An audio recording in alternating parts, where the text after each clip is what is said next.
conditional cash transfers natin, sa card, sa farm, at kung ano bang programa na isinusulong ng ating speaker at ng ating presidente, lahat po yun magkakatugma. Ang kailangan lang ho natin gawin ay sigasig ng Kongreso, sigasig ho ng ating administrasyon na tuloy-tuloy po, hindi po magpa-distract sa mga ingay sa politika at tuloy-tuloy lang po na magtrabaho at sigurado po kami makakamit po natin yung mga targets na ating pong nilaan para po sa kalagayan ng pagkain sa ating bansa.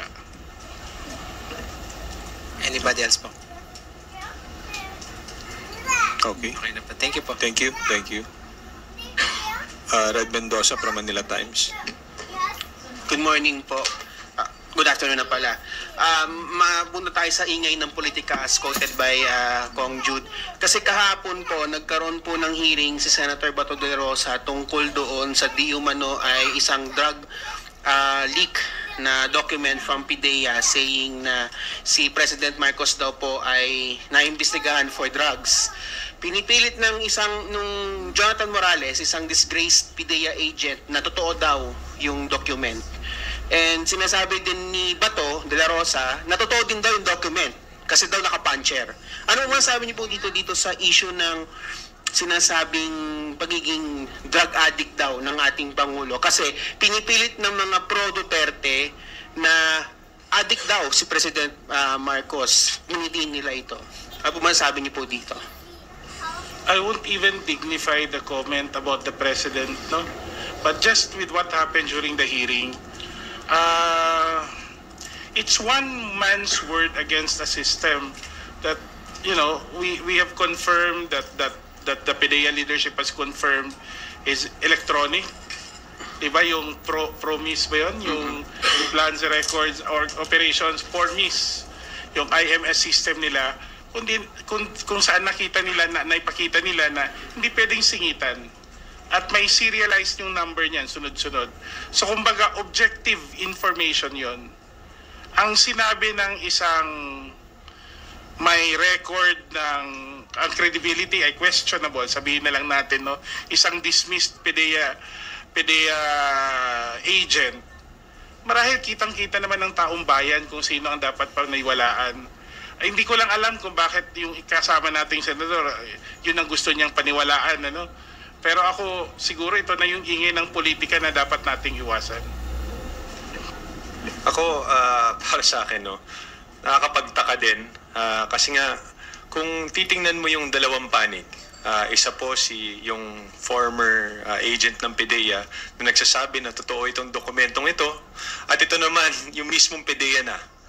Yung mismong ahensya na ang nagsasabi na walang katotohanan yung dokumentong yan, peke yan, non-existent yung dokumento na yan. So, kanino ka po maniniwala, no? So, kung hindi ka maniniwala sa mismong ahensya, you're questioning the integrity of the whole institution and the whole agency itself. And that's something, coming from a former PNP chief po ng ating senator, it's something that he needs to, he needs to trust the agency, PIDEA. And ito po, disgrace agent na. Bakit po tayo maniniwala sa sinasabi niya? And sa ngayong panahon na talaga, napakadaling mag-fabricate ng mga dokumento online. Even there's so much technology ngayon po, nakakatakot na nga po online ngayon eh. Dahil hindi natin alam kung anong paniniwalaan natin. Hindi, talagang kailangan nating suriin mabuti ang nakikita natin online dahil napakahirap na talagang makita kung ano yung totoo at ano yung hindi. So, ang dali pong i-fabricate ng ganung dokumento na hindi porket may punch hole o may mga data doon or may mga information doon na posible ay totoo, hindi ibig sabihin totoo na kagad yung dokumentong yun. Eh mismo yung ahensya na pong nagsasabi na hindi nga ito totoo. Bakit natin papaniwalaan ng ang mga taong dati nang may bahid sa kanilang history, may bahid na sa kanilang career? Diba? Bakit tayo maniniwala sa taong ganun? Para sa akin po napakadaling i-distinguish kung sino po nagsasabi rin ng totoo at sino nagsasabi ng kasinungalingan. Thank you. If I may add lang. Sige, sir. Go ahead. If I may add, nakakalungkot lang no minsan na ang ingay ng politika umabot na sa level ng ganito. Meron tayong presidente na napakasipag at mula nung umupo sa pwesto ay tuloy-tuloy ang kanyang pagtrabaho para maiangat ng buhay ng ating mga kababayan.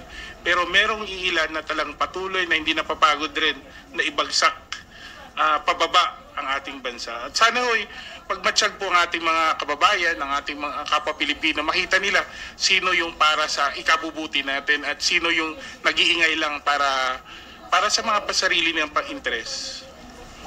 Thank you. Last question from Earl Tobias of IBC 13. Unahan ko lang po yung na-mention natin ngayon na nasa 30 to 35 pesos yung maaaring ipapalit. Kasi po ba ay NFA focus lang po ba? Or sinasabi natin na yun na yung projected natin amount na nag-cost na prompt natin commercial rights na magbabalit tayo sa Apo, yung 30 to 35 pesos ay yung target na amount po ng NFA rice. Kasi po, bilang ekonomista, medyo hindi po ako komportable na i-estimate yung maging average cost per kilo given the decrease in potential decrease in cost ng ibang mga klase ng bigas. Kaya yung yung target po na 30 to 35 pesos ay yung magiging presyo po ng NFA rice kung makabalik na po ito sa merkado. As na po from me, na-mention na po na sana may timetable for its urgency na mag-break ito ay makas na rin or may implementan. Pwede pa rin flow. Opo. Sige po, yung timeline po namin dito sa Kongreso, ang target po namin matapos po namin sa level ng Committee on Agriculture and Food by next week. Kaya po 3 hearings kami dire-diretso from Monday to Wednesday. Pagkatapos po nun, the week after, ang goal po namin maidaan sa rules at mailatag po sa plenaryo. So maipasa po ng second reading.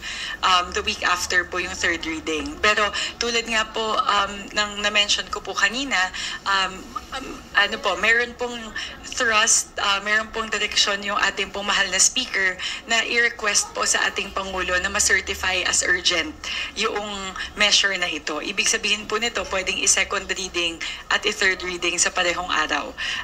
Kaya yun po yung goal namin sa parte po ng Kongreso. Kaya ang goal po namin, bago po kami mag-adjourn sa DA ng May 22.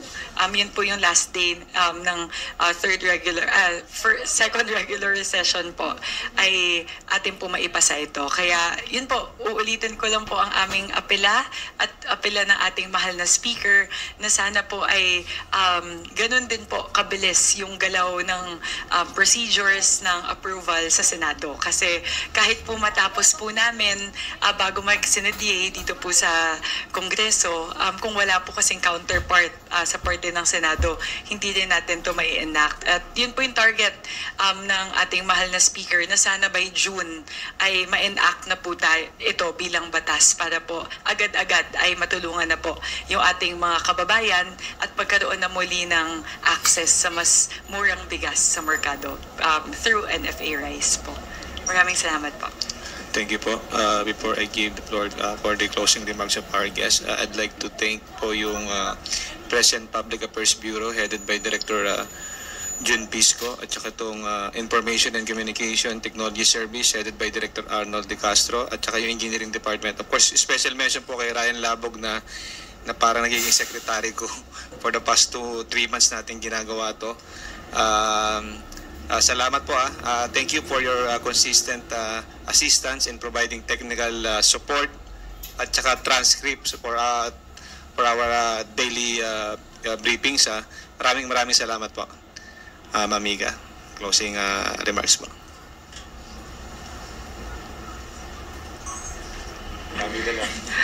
Nagpapasalamat kaming apat sa inyong presensya ngayong araw. Sana po nasagot namin ang inyong mga katanungan. Ang mensahe ko po personally ay sana naman iwasan na natin yung matinding pamumulitika. Napakaraming problema ng ating bansa at kung inuuna pa natin ang mga peking dokumento na pilit nating pinagsi-Senate hearing, mas marami sana tayong nagagawa para sa bansa natin. Mataas ang presyo ng bilihin. Sana yun na lang po ang tutukan ng ating mga kasama sa Senado. Maraming salamat po.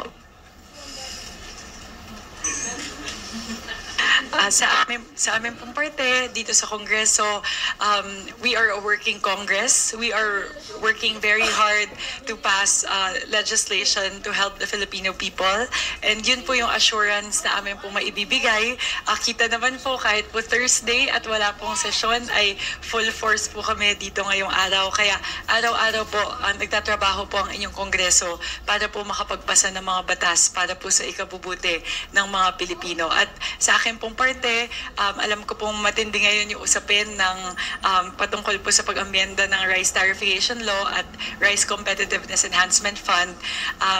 Asahan niyo po na magtatrabaho po ng todo-todo ang inyong pong Kongreso para yung maipasa po natin ng mga amyenda ay talagang para po sa ikabubuti ng sektor ng agrikultura at makakabuti po para po sa ating pinakamamahal na mga magsasaka sa buong Pilipinas at syempre po sa unang distrito ng Nueva Ecija. Maraming salamat po.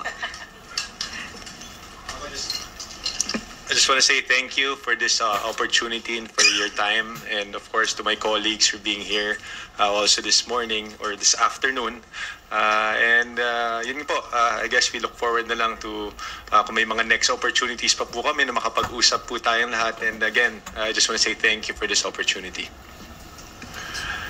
To all sa mga kaibigan natin sa media, maraming salamat sa panahon at sa mga tanong ninyo.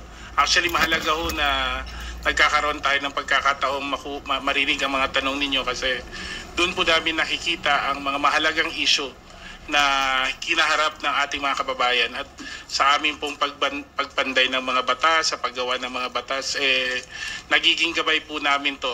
Hindi lang ho kayo ang nakakahanap ng sagot.